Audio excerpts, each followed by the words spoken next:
you?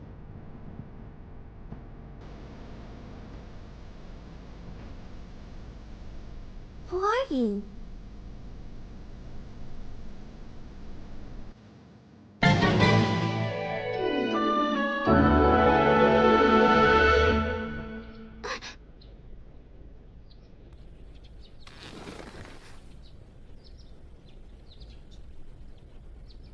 Who was it I saw?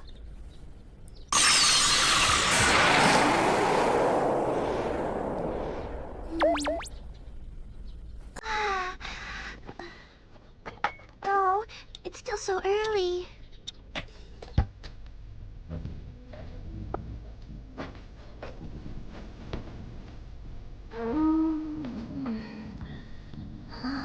Okonomiyaki.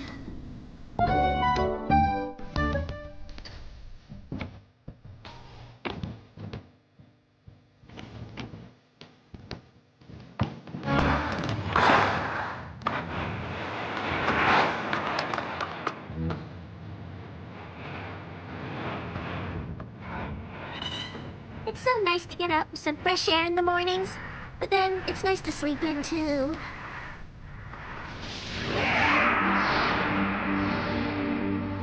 I had a dream like that the first time I met Kiro, and again before I met Lee, and also...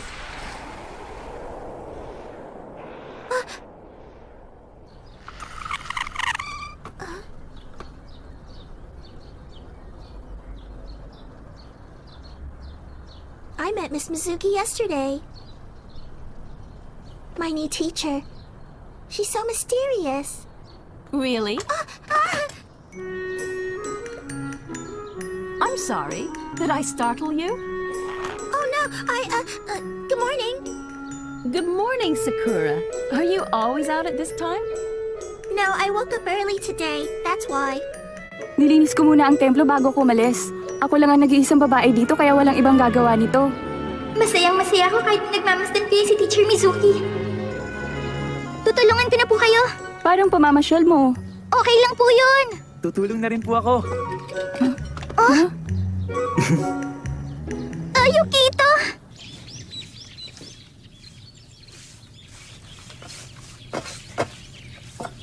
Teacher, pwede ko pong itapon to dito? Oo. Salamat ha. Buti na lang pala maaga akong nagising ngayon.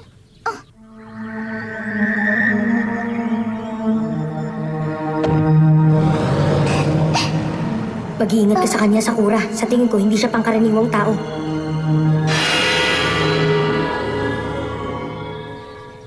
Sabi niya mag-ingat ako kay Teacher Mizuki.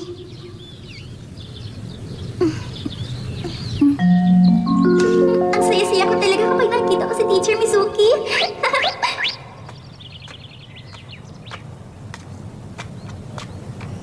Maraming salamat talaga sa pagtulong niyo sa akin dito. Tanggapin niyo itong chestnut ng templo. Sigurado po kayong para sa amin ito? Oo naman. Maraming salamat po, teacher. Oras na para pumasok. Papasok ka na ba sa school, Sakura? Oo. Pwede bang sabay na tayong pumunta sa school? Oo. Kukunin ko lang ang bike ko. Ayos! Sabay kami ni Yukito! Sakura? Po?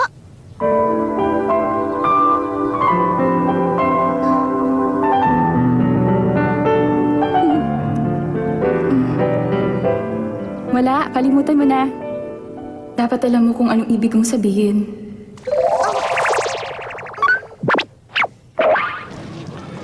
Magandang umaga! Magandang umaga din!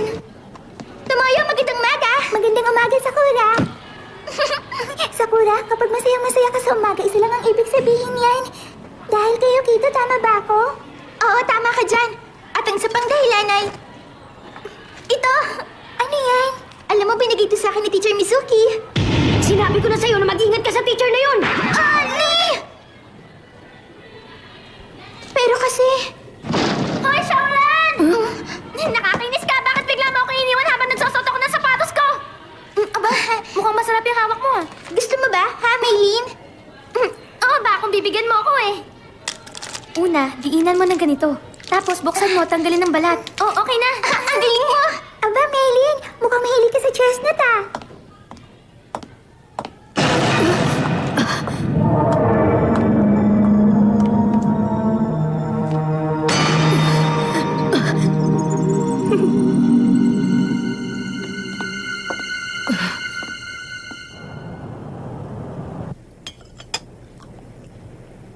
Ibig mo sabihin, yung math teacher nyo na si Teacher Chuchumi ay nagbakasyon muna. Ang sabi niya, medyo matatagilan siya. At ang papalit pansamantala ay... si Teacher Mizuki Kaho? Sino yun? Si Mizuki? Teka, Papa. Kilala niyo po ba si Teacher Mizuki? Siya yung nakatira sa templo, hindi ba? Kung ganun pala, nagbalik na uli siya rito. Bakit? Kilala niyo po ba siya, Papa? Alam mo kasi anak, si Teacher Mizuki ay dating substitute teacher ng Kuya Toya mo nung sa high school. Sinasabi ko na nga ba magkakilala si Kuya, pati na rin si Teacher Mizuki. Alam mo? Nung ginabi po ako ng uwi kahapon, nagpunta siya dun sa templo para hanapin ako. Kaya naman, nagkita po silang dalawa ni Teacher Mizuki, Papa. Ha? Bakit po? Meron bang sinabi sa'yo ang kuya mo? Wala naman po. Pero nakita ko pong nagulat ng si Kuya Toya nang makita niya si Teacher Mizuki.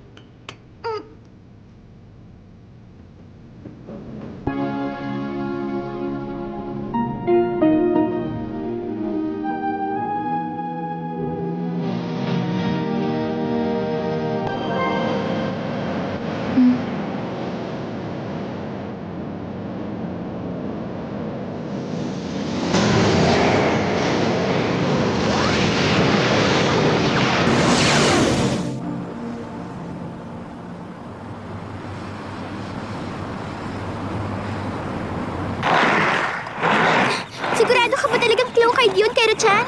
Alam mo, hindi ako nagigising hanggat hindi pa umaga, kaya sigurado akong claw card yun, Sakura!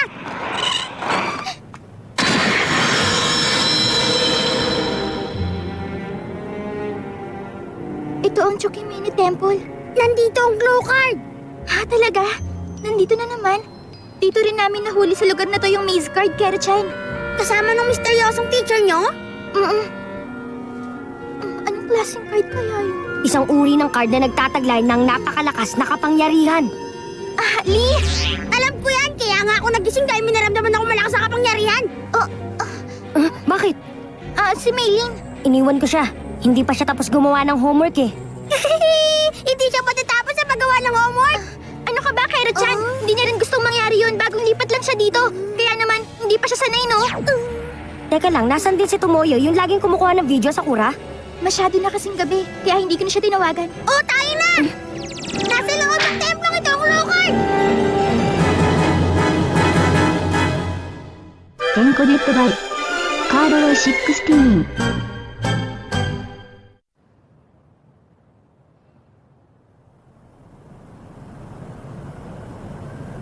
Ano ba naman yan? Bakit ganun? Dapat nandito yun, Nandito lang sa malapit ang card, sigurado ko. Pero kalahating oras na natin to hinahanap, hindi pa rin natin makita. Malakas yung pwersa ang naramdaman ko kanina. Pero ngayon namina na ito, kaya mahirapan tayo. Nauuhaw na ako. May malapit ng vending machine dito. Gusto ko rin uminom.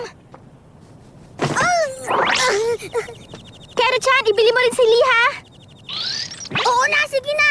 Ililibre ko na rin siya. Anong sinabi mo? Pitaka ko yan, baka nakakalimutan mo.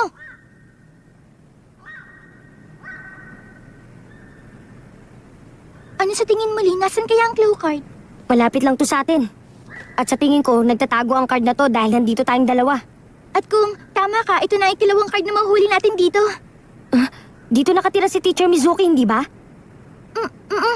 Nakita ko siya kanina. Tinulungan ko siya maglinis kaya binigyan niya ako ng chestnut. Wala ka bang nararamdamang kakaiba sa teacher na yun? Napaka-misteryosa niya. Natutuwa ako kapag nakikita ko siya. Natutuwa ka? Pero kahit papaano may nararamdaman kang kakaiba, tama? Sa tingin ko, Sakura, dahil yun sa may taglay ka rin kapangyarihan. Ibig mong sabihin, ako'y may kapangyarihan? May kapangyarihan ka, kaya nga nagagamit mo ang claw card, di ba? Pero hindi naman ako nakakaramdam ng takot kapag kasama ko si Teacher Mizuki. Masayahin nga ang tingin ko sa kanya eh. Pero hindi naman lahat ng tao ipinapakita kung ano talaga ang tunay nilang nararamdaman. Pero bakit ako hindi ko kayang kontrolin ng sayang nararamdaman ko kapag nakikita ko si Teacher Mizuki? At ganun din ang nararamdaman ko kapag kasama ko si Yukito. Ako rin, yun din ang nararamdaman ko. Talaga bang, gusto mo ba talaga si Yukito? Ha, Sakura? Lee, gusto mo rin ba siya, ha? Si Yukito? Kailan pa? Matagal na nung isang taon pa na mag-transfer ang Kuya Toya ko nung high school. Doon silang dalawa nagkakilala na yung grade at naging magkaibigan. Tapos isang araw, bigla na lang siyang pumunta sa bahay namin at naglaro sila ng kuya ko. Sa tingin ko, kapalaran namin na magkakilala kami. Eh, ikaw, Lee. Nung unang araw ng pagpasok ko sa school nyo. Ito ang tinatawag na love at first sight. Alam naman nating pareho na mas bata tayo sa kanya pero hindi natin kayang pigilan ng nararamdaman natin. Ito'y pag-ibig.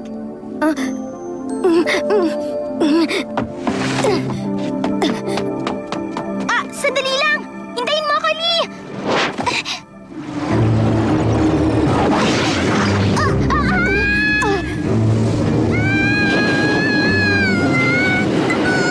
Ayos na, pili ko yung gusto ko!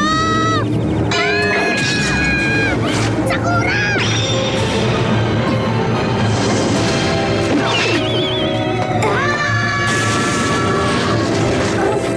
Ano nangyari? Sakura!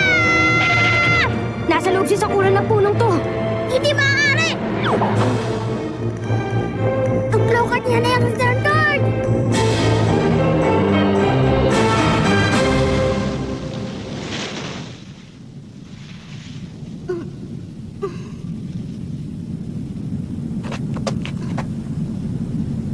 Teka lang, bakit ako nandito at nag-iisa lang sa lugar na to? Ang alam ko, nagpunta kami dito ni Kero-chan para hanapin ang claw card. Tapos dumating si Lee. At nag-usap kaming dalawa sa itaas ng puno. Naalala ko na, kinain ako ng puno.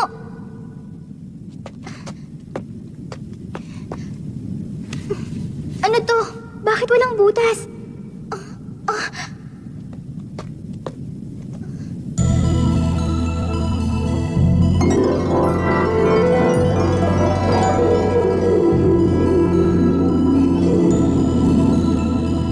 Napakalaking puno ng cherry blossoms. Ali! Naku, hindi. Kailangang makapagtago ko. Pero saan? Tama!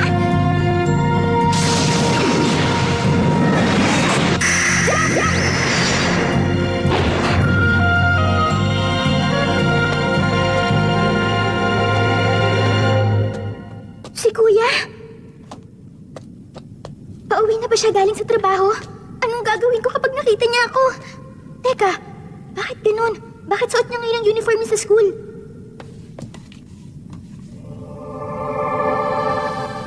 Kalilipat ko lang ngayon at masaya akong makilala ka. Ngayon? Magandang gabi sa'yo.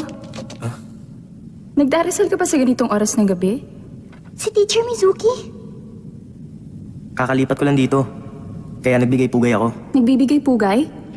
Bakit? Nakita mo na ba siya? Ang espiritong nasa loob ng punong yan? Nakikita mo mga bagay na hindi nakikita ng ibang tao? Sanay na ako sa mga ganong bagay. Teka, ano nga palang pangalan mo? Ako si Toya. Toya Kinomoto. Anong grade ka na? 8th grade. Ano? Nasa 8th grade pa lang si Kuya Toya. Kung ganun, hindi to ang kasalukuyang panahon. Ako si Mizuki Kaho. Sigurado ako magkikita ulit tayo bukas. Ha? Ano bang nangyayari? Ibabalik ka ng return card sa nakaraang panahon. Pero kakailanganin mo ng napakalakas na kapangyarihan, Lee. Kaya walang gumagamit ito.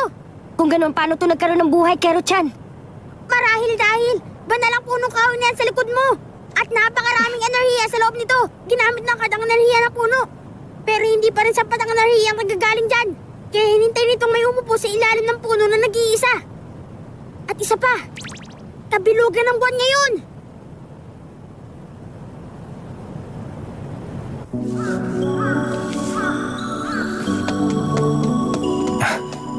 Hindi ko alam na ikaw ang substitute teacher namin ngayon. Kaya pala sinabi mo magkikita tayo ulit. Hindi ko naman kasi kailangan tong sabihin kahit kanino o kahit na sa'yo. At bakit naman? Wala naman. Naisip ko lang. Hindi mo kailangang sagutin kapag tinatanong ka kung bakit. Nakikita pong mga bagay na hindi nila nakikita, di ba? Oo. Alam ko na, bumalik ako sa nakaraang panahon. Alam mo ba, naniniwala akong magiging mabuting magkaibigan tayo. Sandali lang. Nararamdaman mo rin ba? Hindi naman, kasama pa to sa dasal ko.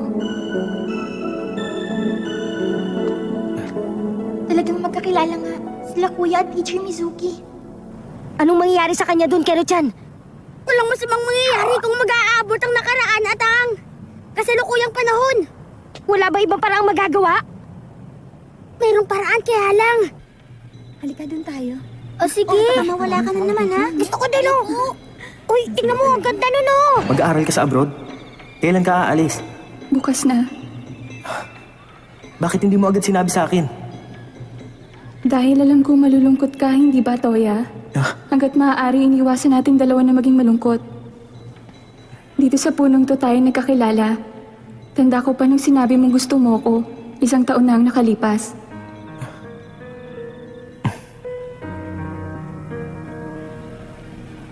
Hindi ko na marinig ang pinag-uusapan nila.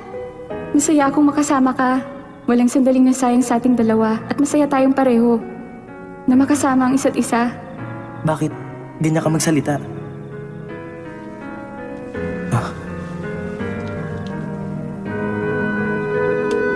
Kailangan na nating paalam. Pero bakit? Huwag kang malungkot. Pag nakita tayo muli balang araw, sigurado akong may iba ka ng babaeng mamahalin. At ganun din ako. Huwag kang mag-alala. Sa susunod na nating pagkikita, sinisigurado ko sa'yo magiging mabuting magkaibigan tayong dalawa, Toya. At pagdating ng tamang panahon, babalik ako dito. Ipinapangako ko. Napakaganda ng buwan, no?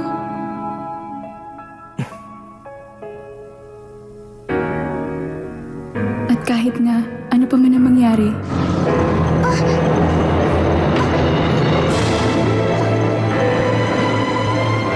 Teacher Mizuki! Toya, babalik ako. Sakura! Sakura! Kero-chan? Natutuwa talaga ako at nakabalik ka na! Paano ako nakabalik? Kailangan ko magpasalamat sa salbahing batang yun!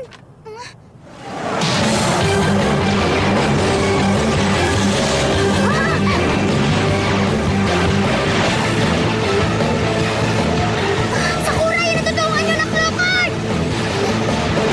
Bumalik mo sa mga kanya ngayon din!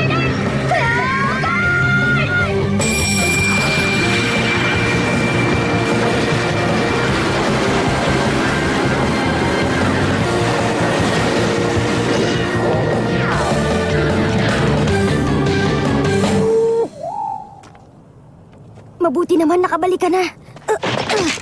Lee! Yan ang return card! Ang card na nagbalik sa'yo sa nakaraan! Kaya kailangan gamitin ang time card para nang sa ganon tumigil ang oras sa pagtakbo pabalik sa nakaraang panahon. Kaya lang kailanganin mo ng napakaraming lakas para magtagumpay ka at magawa ang bagay na yun. At kapag nanatili ang kapangyarihan ng card sa nakaraan, magiging napakabagal ang kasalukuyang panahon. Lee, sorry talaga. At maraming salamat sa'yo.